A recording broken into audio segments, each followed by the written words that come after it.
Good evening, everyone. Happy Wednesday. Oh, what a beautiful Wednesday night. Hello, Miss Paula. Came on a little early tonight. That's okay. We'll give people time to realize that I came in early. I hope you all had a wonderful day today. It's been a really good day today.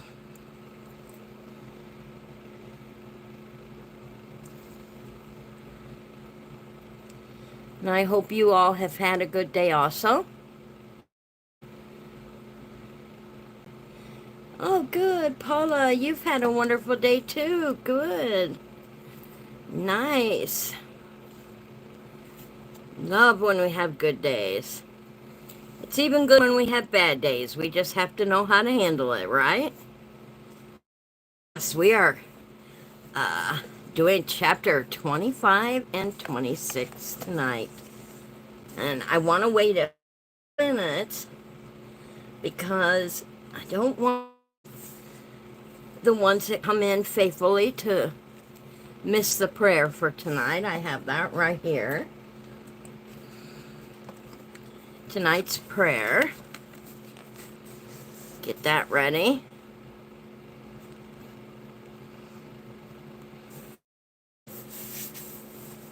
Not too early tonight. Maybe by a couple minutes, 4 minutes, I think it was.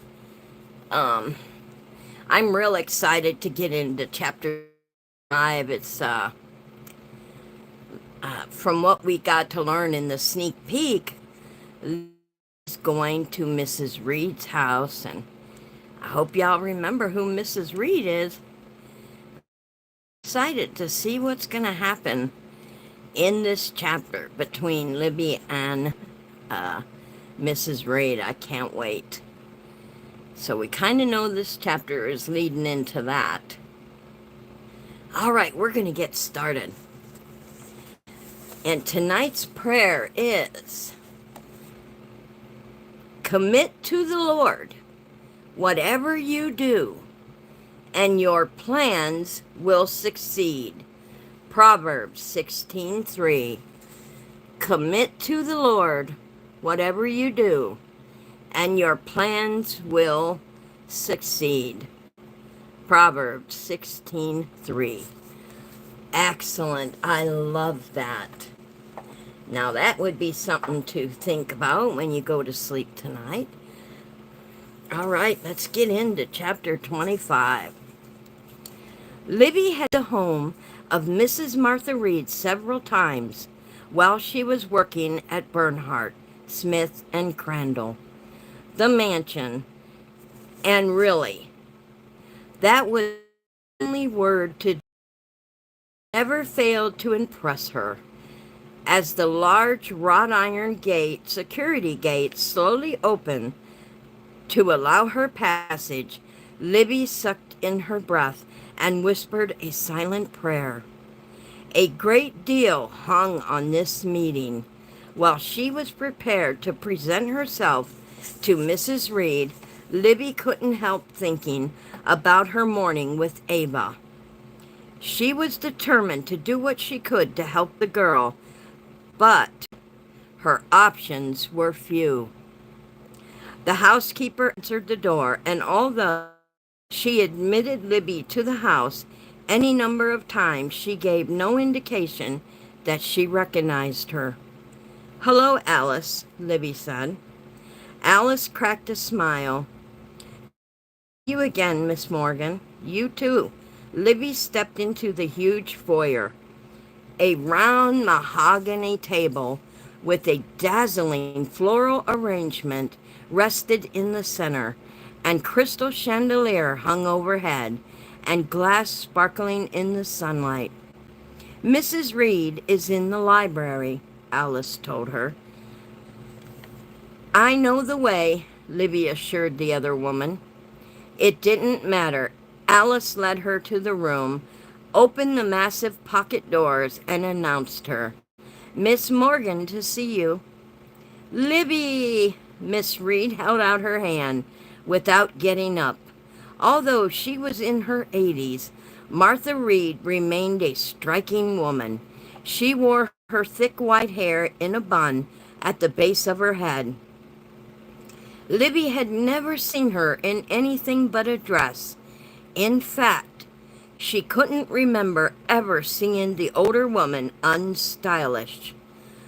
On a couple of occasions, Mrs. Reed had taken her into her rose garden. She pruned the bushes herself and was inordinately proud of her prized roses. She had worn an apron over her dress as she wandered through the garden, pruning as she strode along the paved pathway. "Sit down, please."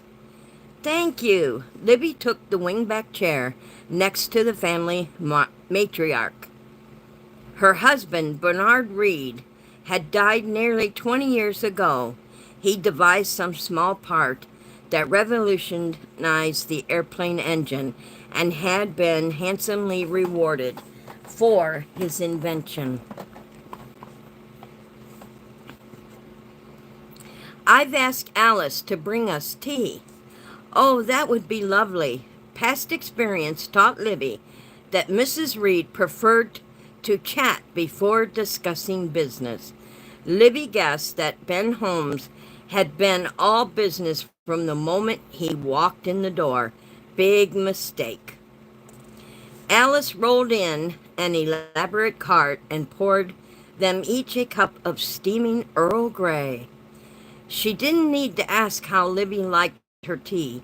She remembered and added a teaspoon of milk without being prompted. "Thank you, Alice," Libby said, with the housekeeper handed her the delicate china cup and saucer. "My pleasure." The second cup went to her employer. The cup remained, but Alice left the room, closing the doors behind her.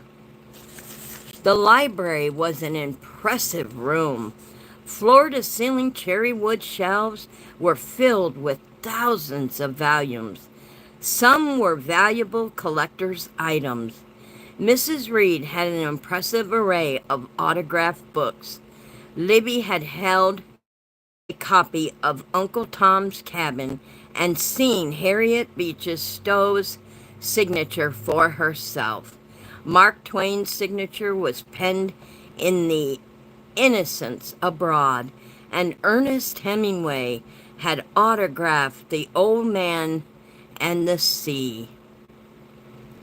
That was only a small part of the older woman's collection. Row upon row of autographed books dating as far back as the early 1800s graced these shelves. Oh my. I would love to have that. That is just awesome. Libby loved this room with its faint scent of leather. She knew that Mrs. Reed spent a good portion of her afternoon in here. If she wasn't in the library or attending some charity function, then she was in her beloved rose garden. Libby was somewhat surprised the older woman had chosen to meet in the library, seeing that it was such a beautiful, sunny afternoon. But then this was business, and Mrs. Reed preferred to talk business in the library. "How have you been, my dear?" Mrs. Reed asked as she stirred her tea, dissolving the single sugar cube. "Very well, and you?" Martha sighed. "Oh, good." "The children and grandchildren?" Libby asked. The older woman's face lit up as she mentioned each of her 4 children, from the oldest to the youngest. When she finished, she spoke of her 9 grandchildren. Mrs. Reed was a woman who loved family. That vast majority of her estate was designated to charity, but she would leave a substantial sum to each of her children and had set up a trust fund for each grandchild. Libby knew all of Martha Reed's family members by name, although she had never met them. Herschel had, she knew, but not her. After she updated Libby on her family, Mrs. Reed focused her attention on Libby. What have you been doing with yourself these past 5 months? 5 months. It felt like so much longer. It would kill her to admit she had been unable to find a position in all that time. Instead, focusing on the negative, she relayed the changes that come about in her life. For one thing, I knitting. Mrs. Reed rested her china cup in the saucer. Really? I knit myself. Oh, but that was years ago. You'd enjoy it, Mrs. Reed, Libby assured her. I started out making preemie hats and then advanced to preemie hats. Libby explained why these warm hats were so important to the infants and how the customers at A Good Yarn had taken it upon themselves to supply the warm knitted hats for the babies in need. Why, I think I would enjoy knitting those myself, she said when Libby finished. I'd be more than happy to help you get started, she offered. Oh dear, thank you, but there's no need. Alice and I will be able to figure it out. I'll give you the name and address of the yarn store, Libby offered. That would be wonderful. Mrs. Reed seemed enthused and even a little excited. I've also volunteered at Seattle General Hospital rocking newborns. The older woman's eyes widened with surprise. I didn't think rocking babies would be of interest to you. Libby smiled. It came as a shock to me, too. Both knitting and spending time with the babies has helped me deal with life's frustrations. Again, she was determined not to mention that she hadn't found work with another firm. Mrs. Reed went silent for a couple of moments. I suppose you heard that I have left Bernhardt, Smith and Crandall. I did get word that you recently made that decision. Bernard trusted them with our business for many years. I never thought to question his choice.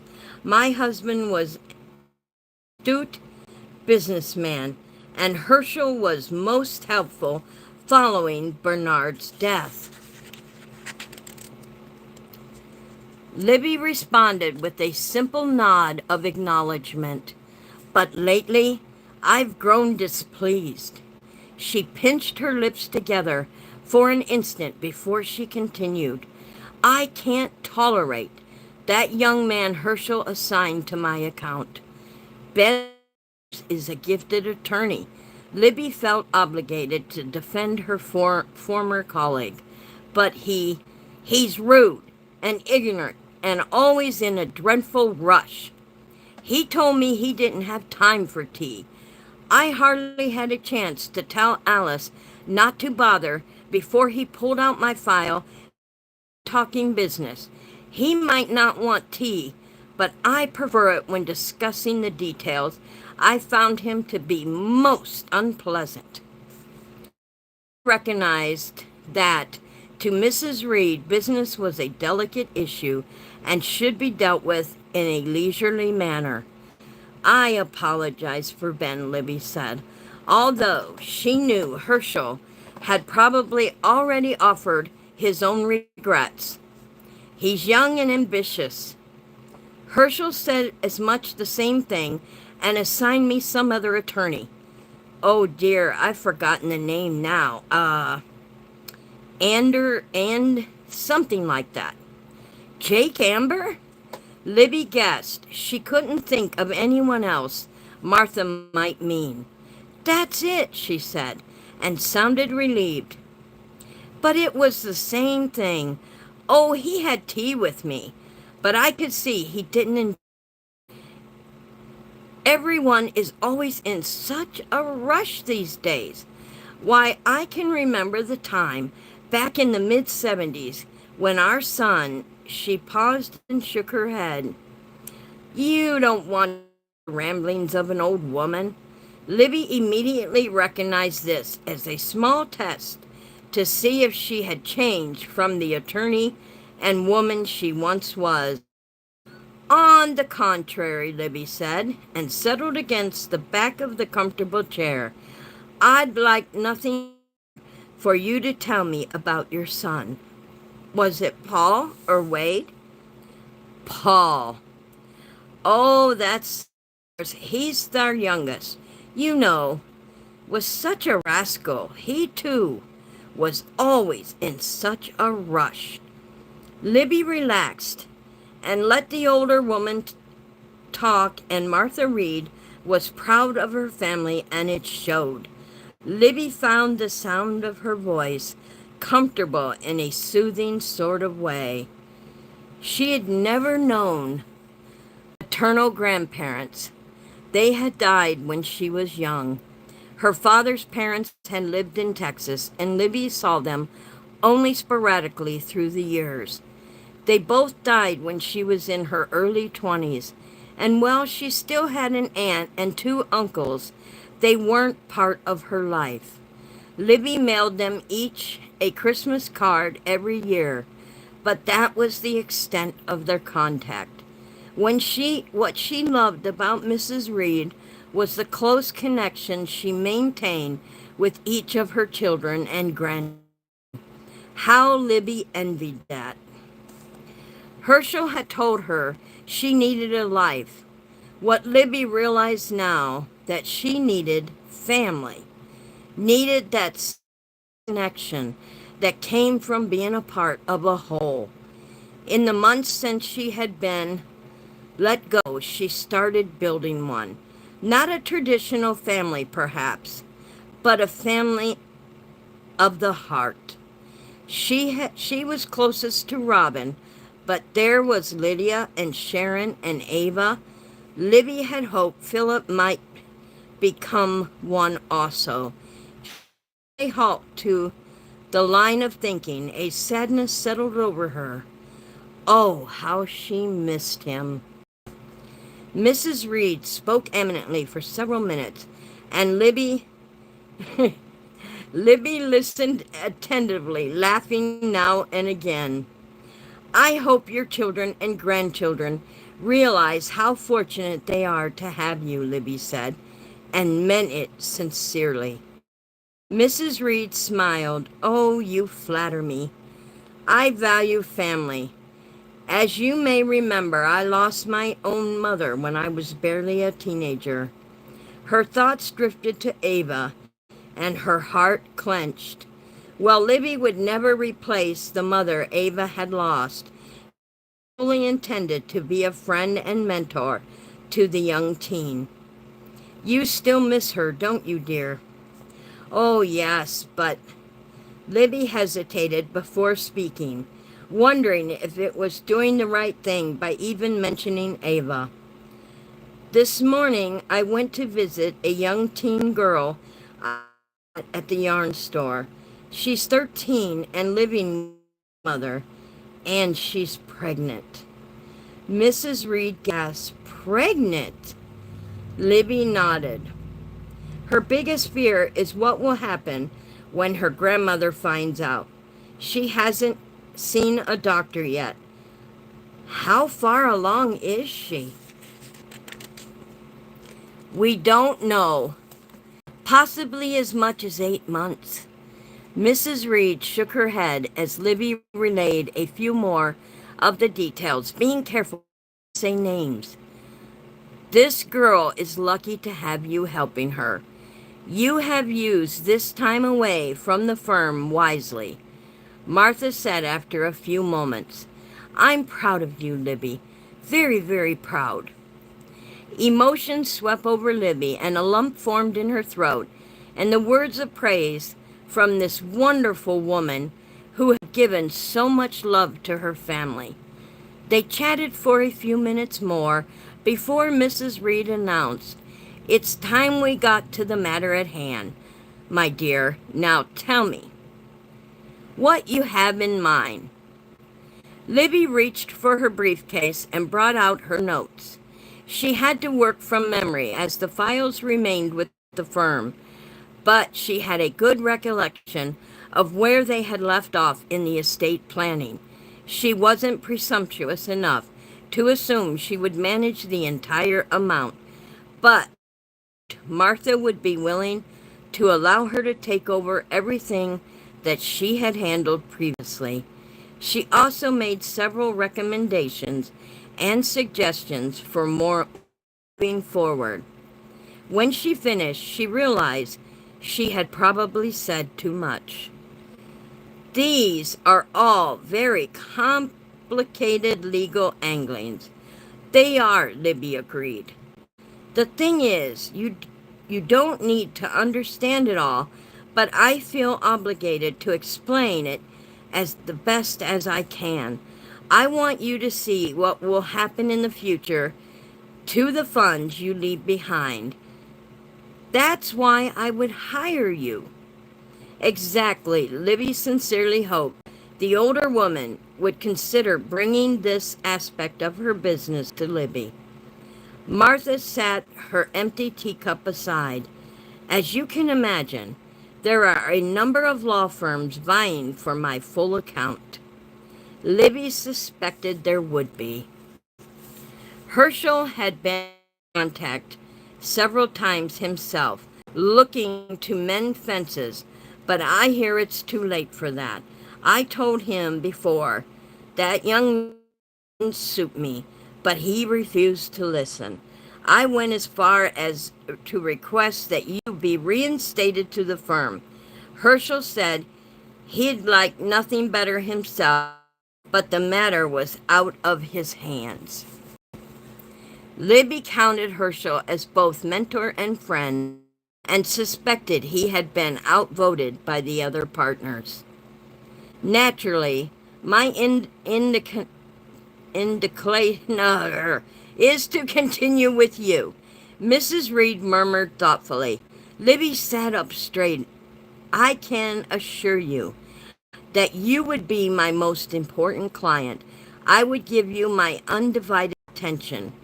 What she failed to add was that Mrs. Reed, for the time being, would be her only client. As you can imagine, this is a very important decision. I agree, and I don't want you to rush. Take your time and think it over carefully, Libby advised.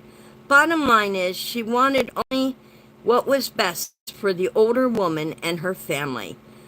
I'll talk this over with my children.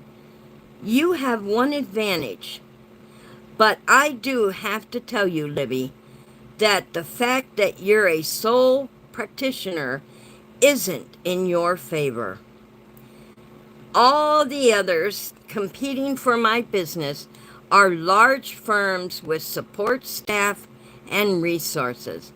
I don't know how they feel about me taking a part of this account elsewhere.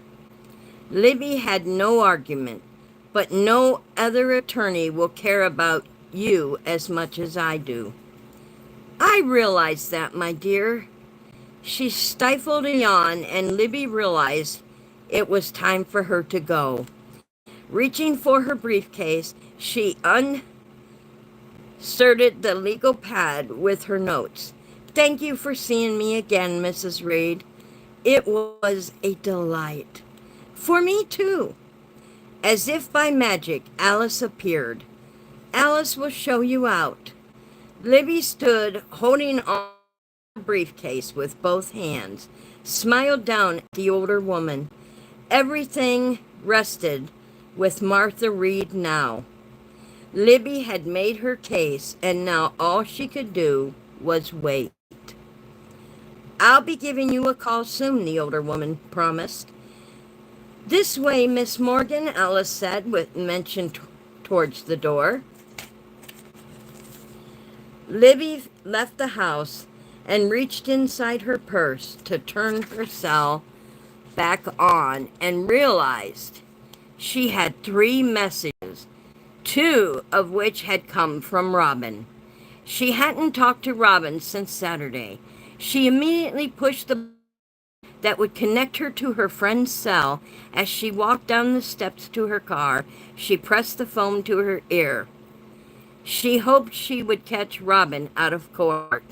Her friend answered on the second ring. "Hi," Robin said lamely. "Hi, you sound dreadful. What's up?" "I called in sick with the flu." That explained why she hadn't showed up at the gym that morning. "Only I don't have the flu. I couldn't face going into work today. I feel so wretched and miserable. I'm sure I won't ever hear from Roy again." "Okay, that does it. I'm on my way over and I'm bringing chicken soup." And that brings us to chapter 26. I want to see how long. My side is really hurting tonight, y'all, and I want to see how long chapter 26 is another long chapter. I think we will do chapter 26 another day. I will schedule it, y'all. My side is really hurting tonight, and I would like to just relax. The chapters are getting longer as we proceed into the end of the book. We are nearly near the end now, so if I felt a little better, I would continue, but I am going to get some relaxation here, and I want to thank you for being here tonight for chapter 25, and I will post when we will read chapter 26. Thanks for coming in, everyone. Have a great night. Dreams.